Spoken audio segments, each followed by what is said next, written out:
Capítulo 1 do Evangelho de Marcos, vamos ao versículo de número 9.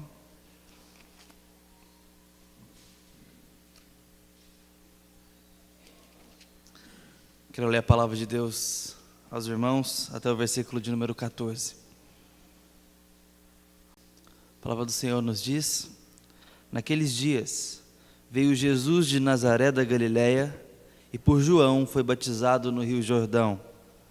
Logo ao sair da água, viu os céus rasgarem-se e o Espírito descendo como pomba sobre ele.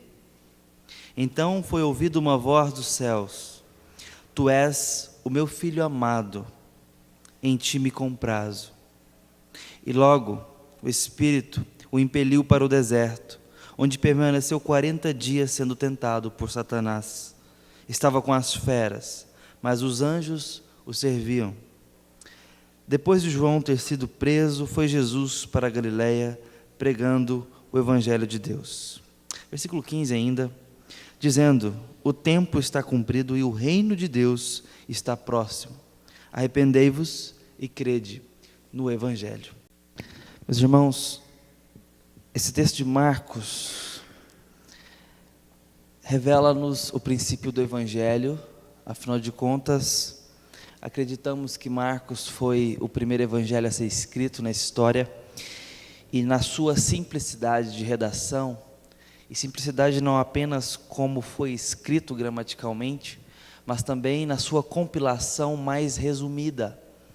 Nós vemos que Marcos destaca grandes eventos no que diz respeito a mostrar Jesus como o Filho de Deus que veio.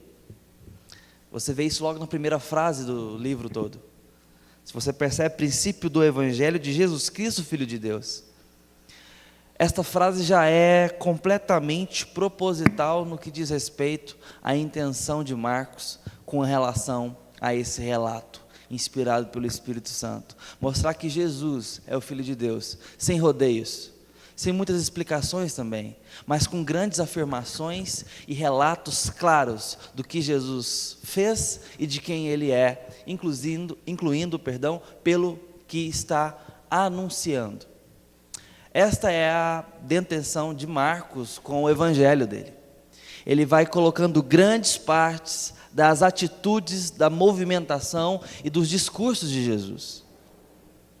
E nós começamos aqui por ver João Batista batizando pessoas, incluindo judeus. Esse é um fato muito importante que nós vamos voltar nele agorinha. E então chega Jesus e se batiza. Esta cena deve nos levar, justamente pelas suas curiosidades, ao princípio de toda revelação, que nós sabemos muito bem. No princípio, criou Deus os céus e a terra. Ali tudo começa, pelo menos no que diz respeito a nós. Porque é sabido que Deus não tem começo, mas Ele começa todas as coisas. Ele é o iniciador de tudo que existe. E no início, Ele cria aquele ambiente com o seu tempo inaugurado, com sua geografia definida, com a sua atmosfera apropriada, com seus aspectos próprios, e tudo que Deus faz, relatado de forma simples, em Gênesis 1 e 2, é tão somente e exatamente o que Deus quer. Cada tipo de criatura, cada tipo de coisa, cada tipo de relação e interação, todo o sistema, toda a realidade organizada, cada mínimo detalhe, cada coisa também de forma mais macro entendida, diz respeito a uma exclusiva e direta vontade criativa de Deus. Deus não está consultando absolutamente nada para criar. Ele só está criando o que deseja. O que na sua vontade criativa deseja. E criou o que nos é relatado e que em grande parte conhecemos com a nossa própria experiência, que é esse planeta. E em grande parte porque não tem como nós exaurirmos o conhecimento do que foi a Pangeia Éden e aquele jardim colocado naquele lugar, relatado ali em Gênesis 2:8. Porque aquilo ali estava tão repleto de perfeições que são absolutamente desconhecidas de nós e permanecerão até que nós estejamos de novo na presença do Pai, fisicamente com o nosso corpo glorificado, onde toda a criação será restaurada em Nova Jerusalém. Até lá, nós vamos manter, provavelmente, nossos conhecimentos limitados do que foi a perfeição daquele lugar. Temos bons indícios e boas experiências, mas a completude disso seria exagero da nossa parte. E na perfeição daquele jardim, num lugar chamado prazer, Deus habita texturas, cores, ambiente e tudo mais, e coroa aquele lugar com a criatura homem, e o abençoa com a criatura mulher, estabelece em família uma interação de domínio. Você é o meu príncipe nesse lugar, você é o meu gerente, conectado comigo eu te dou identidade, que se completa na responsabilidade, que por sua vez tem sentido pela sua própria identidade. Vá viver, e ali está o homem e a mulher vivendo, essa é a realidade. Perfeita. Perfeita. E ali o homem trabalha. Adão é chamado para lavrar o solo de onde ele tira sua existência, sua subsistência. E vai se comunicar com Deus e dar sentido às criaturas que estão debaixo do seu domínio, da sua regência, porque Deus dá isso em suas mãos. É uma criatura muito amada de Deus. Deus é apaixonado pelo que Ele faz.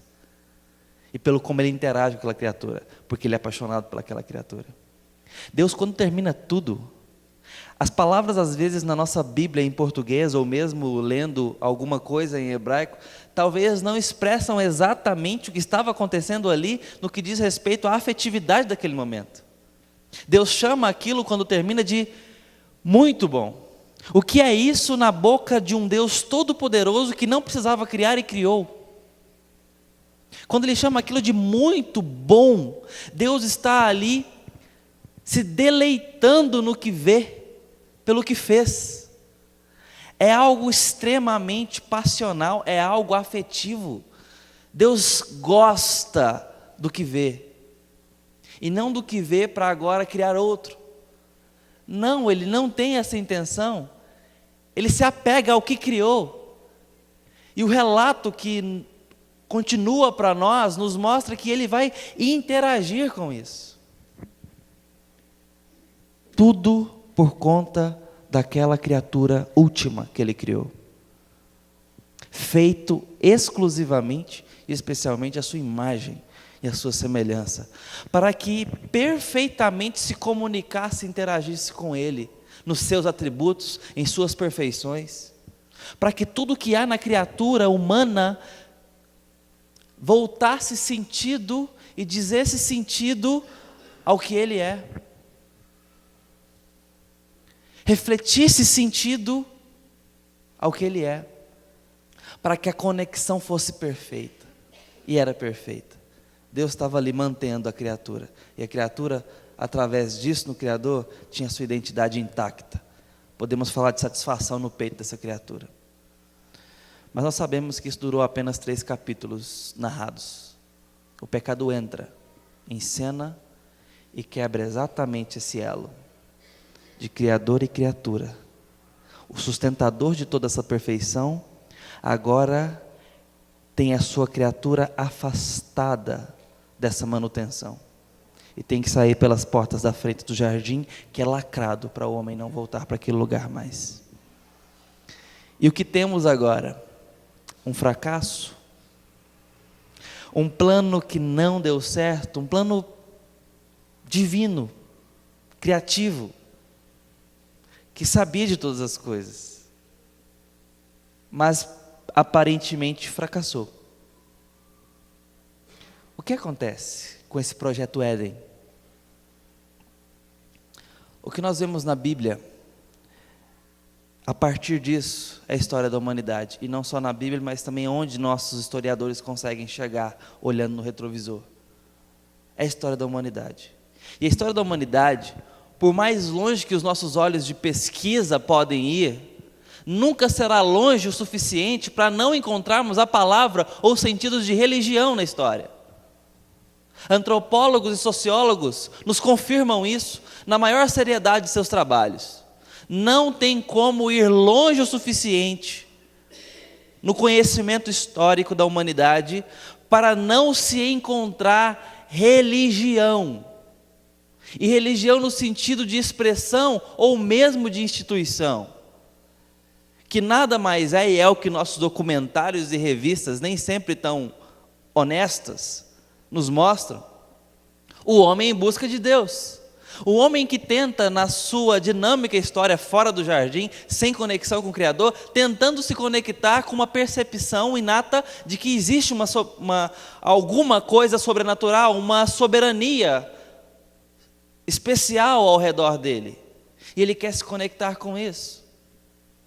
Isso não é coisa da pós-modernidade, onde os subjetivismos, as espiritualidades, os cristais, os apanhadores de sonhos, as novas eras em suas multifunções, não pode nem ser mais no singular, moldando múltiplas expressões religiosas, isso não é coisa recente. Pode até ser, porque está cada vez mais particularizado. A pós-modernidade nos faz isso. Dentro de sua pluralidade, nos deixa individuais para buscar o nosso próprio sentido de verdade. Mas quando olhamos para a história da humanidade, sempre achamos um conceito claro de religião. Não tem tribo, não tem ajuntamento de pessoas que não tenha algum senso de religião. Até mesmo o ateísmo que surge na história é uma negação do sobrenatural ou do divino, mais especificamente. Sempre o homem, com a sua semente divina, tem que ou se mover em direção a algo assim, ou negar algo assim. Isso é fato. Mas existe um grande equívoco nas abordagens que nós encontramos nessas matérias, nessas pesquisas, que mostram sinceramente o homem buscando Deus. E esse equívoco é quando nós comparamos o que a Bíblia nos ensina. A história da Bíblia nos mostra outra coisa. Nos mostra um homem que, por mais que tenha um senso religioso, de religare, de reconexão, esse homem não se move em direção a Deus. Porque fora desse jardim ele é inimigo de Deus. Isso é uma condição legal da sua existência. Isso não pode ser mudado por volição. Não é assim. É como um peixe, porque decidiu, agora ele vai respirar fora de suas particularidades respiratórias subaquáticas, vai ter suas perninhas e vai sair da água. Ele não pode decidir isso. Ele está condicionado às suas características. E a nossa característica essencial é que não somos santos. E essência não muda. Não somos santos. Só Deus pode mudar isso. Melhor dizendo, a nossa natureza é caída. E o Senhor, ao nos encontrar, transforma a nossa natureza. Queridos, a Bíblia nos mostra, a partir dessa história da humanidade, a história do Antigo Testamento. E a história do Antigo Testamento não é de um projeto fracassado. Porque ao sair daquele jardim, imediatamente o Senhor já anuncia o que está para fazer. Porque Ele ali faz um sacrifício e cobre o homem na sua vergonha autoconsciente, dizendo o que faria. Um sacrifício há de cobrir você porque eu quero você. Essa é a história do Antigo Testamento. Um Deus em busca dessa criatura que não o quer. Mas Deus, apaixonadamente, continuamente apaixonado, vai detalhadamente, didaticamente ao longo da história, montando quadros de ensino e de experiência para dizer àquele povo: eu amo vocês, criei vocês para mim. Essa é a história do Antigo Testamento. Um Deus que de formas múltiplas e didáticas ensina o seu povo que Ele deseja o seu povo. E que o seu povo vai muito além do que aqueles que já se percebem povo de Deus. Essa é a história da missão do Antigo Testamento. O Deus missionário e apaixonado que vai em busca da sua criatura, que virou as costas para Ele no jardim e saiu dali. Deus buscando seu povo de volta. Essa é a história do Antigo Testamento. E nenhuma expressão religiosa ao longo da história será suficiente para encontrar Deus. Porque o homem não quer Deus, mas ele tem um buraco do tamanho de Deus. São meras expressões. Não tem ponte alta o suficiente, ou melhor, escada alta o suficiente para que nós subamos até Deus. E o homem tem tentado isso de formas distintas. Mas é como o profeta Isaías falou, vendo a desgraça do povo. Ah, se os céus se rasgassem e Deus descesse, as coisas seriam resolvidas.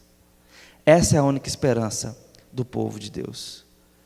Que os céus se rasguem e Deus desça.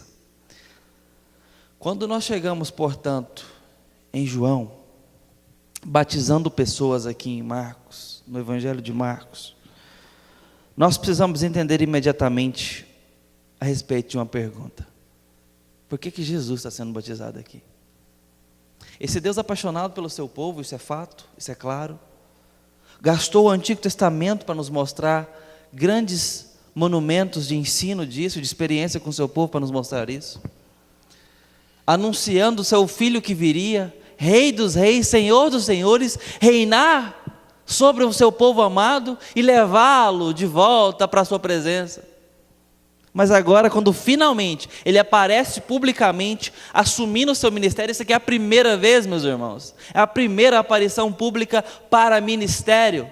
Marcos está revelando, eu anuncio o princípio do Evangelho do Filho de Deus, que veio ao mundo trazer salvação. E a pregação de João Batista é exatamente essa, está aí nos primeiros versículos do capítulo 1 de Marcos, anunciando o batismo de arrependimento, porque vem aquele que é maior que ele e trará condenação e salvação, juízo e redenção. Portanto, diante desta pregação, à beira do Rio Jordão, batizando até judeus que entendiam essa pregação, dizendo, eu sou parte de uma tradição, mas eu me entendo pecador o suficiente para precisar desse Jesus que você anuncia, para precisar dessa salvação que me livra da condenação. Mesmo cumprindo boa parte do que eu creio ser os mandamentos, eu preciso disso, me batize aqui no Rio Jordão. Até judeus estavam se batizando. E esta era a mensagem: juízo e salvação mediante arrependimento. Portanto, por que é que Jesus vai ali, se curva e se batiza? Fica essa pergunta para nós diante do nosso texto. E algumas respostas começam a surgir, porque de fato isso aqui foi um grande choque para todos e não fazia o menor sentido. No relato de Mateus, um pouco mais detalhado, nós descobrimos que João, obviamente, tem problemas com isso. Senhor, eu não tenho a menor dignidade para fazer isso. Eu tenho que ser batizado pelo Senhor. E o Senhor vem até a mim e pede para ser batizado. As profecias de Isaías e Malaquias estão se cumprindo aqui, quando o Cordeiro viria anunciar salvação e condenação. Mas ele vem e se humilha no rito do batismo judaico. Qual o sentido disso? Não tem sentido nenhum. E Jesus está assim anunciando que ele chegou. Quando nós vamos até o versículo 13 e 14, Jesus faz uma frase que monta sentido para esse batismo. O tempo está cumprido. Está chegando o reino de Deus, e já chegou. Estas frases, reino de Deus e tempo, nos mostram que a plenitude do tempo está inaugurada. É o momento chave, é o momento especial em que Deus vai mexer definitivamente na realidade, que está bagunçada pelo pecado. E Jesus então chega como Filho de Deus e se apresenta para ser batizado. Ele está dizendo aqui exatamente que precisa passar por aquilo ali. Um batismo que pregava arrependimento, condenação e juízo. Nos revela Jesus dizendo: eu vim cumprir exatamente essas coisas. Eu tenho que passar pela condenação e pelo juízo. Quando eu me apresento como Filho de Deus ao mundo, eu me apresento como a salvação do mundo que vem debaixo da ira do Senhor. Porque a bagunça do pecado é grande desse tamanho. E precisa que eu cumpra tudo o que é necessário no tempo do juízo que se aproxima. Quando Jesus diz, me batize, Ele está dizendo que vai cumprir absolutamente tudo o que a justiça de Deus exige. Tudo o que a justiça de Deus requer para que a criatura volte ao jardim. Metaforicamente, porque novo céu e nova terra são maiores do que o jardim. Ele está dizendo que está fazendo tudo o que é necessário, e inclui esse batismo, e inclui a sua sujeição a essa pregação, humilhante, porque ele não tem pecado. 2 Coríntios 5, 20 e 21 diz, aquele que não conheceu o pecado, só o versículo 21, perdão, ele o fez pecado por nós, para que nele fôssemos feita justiça de Deus. É propiciação que o Antigo Testamento já havia anunciado, através de todo o rito estabelecido para o povo. Que deveria ser circuncidado, Jesus foi. Que deveria ser batizado, Jesus foi. Para poder oferecer sacrifício. Jesus está sendo batizado para dizer, eu oferecerei o sacrifício agora, e será o último. E substitui todos os outros. Esse é batismo judaico, meus irmãos, esse aqui não é batismo cristão. Porque o batismo cristão, ele está para a circuncisão judaica. Quando você anuncia publicamente que faz parte do povo de Deus, é por isso que nós nos batizamos hoje. Mas esse batismo com água, judaico, diz respeito à sua habilitação para oferecer sacrifício, veterotestamentário, necessário para a remissão de pecados. Esse era o rito.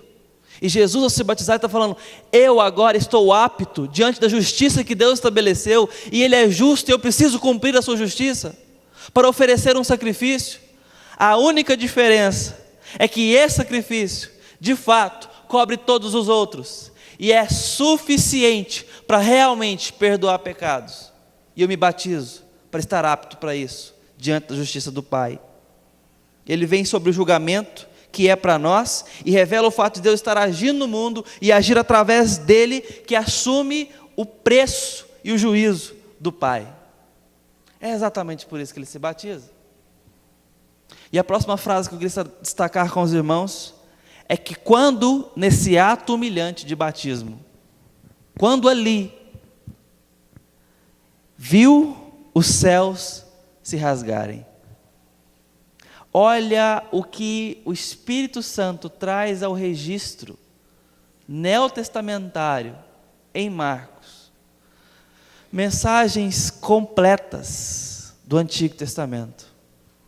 Quando o profeta, como eu mencionei, pediu em clamor, se os céus rasgarem-se e Deus descesse. Se fosse assim, a esperança estaria viva. Os céus se rasgam nesse momento, anunciando, Deus desceu. Deus está aí, definitivamente mexendo em tudo, mudando a realidade. É isso que está acontecendo aqui. Esse é o momento que por si só declara que o momento ou o instante definitivo e mais importante chegou e foi inaugurado. Deus está pisando no mundo para arrumá-lo, para consertá-lo, porque é o mundo que Ele ama, é o mundo que Ele criou tão apaixonadamente. mandou-nos um carpinteiro arrumar isso. Mais uma frase. E quando os céus se rasgaram, o Espírito desceu sobre ele como pomba.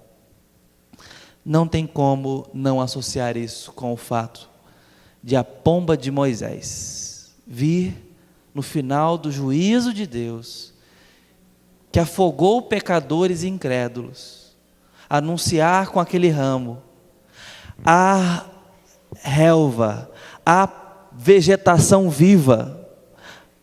Noé, eu falei? Moisés, olha só. Depois a gente fala sobre Moisés. Obrigado, Ilba. Noé, exatamente. Estão muito próximos. Aquela pomba vem com o ramo e anuncia: a chuva parou. Acabou o juízo.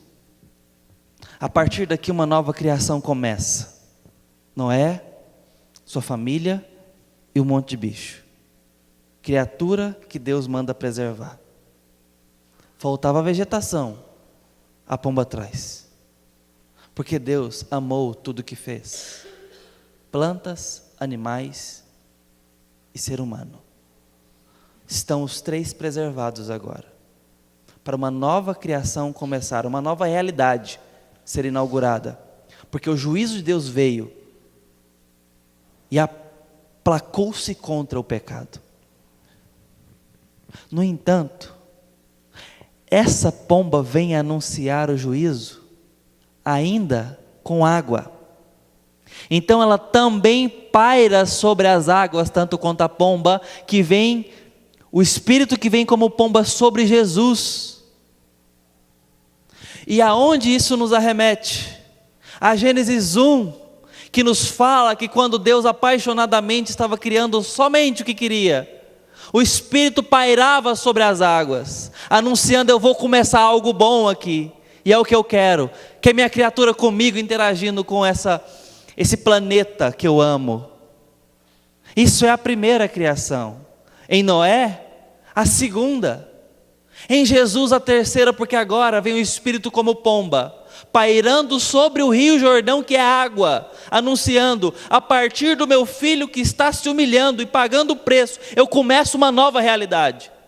Eu começo uma nova existência. Eu começo uma nova criação. A criação que eu criei desde o princípio, que se perdeu, mas é achada à beirada do rio Jordão, com esta realidade, muito mais do que um anúncio.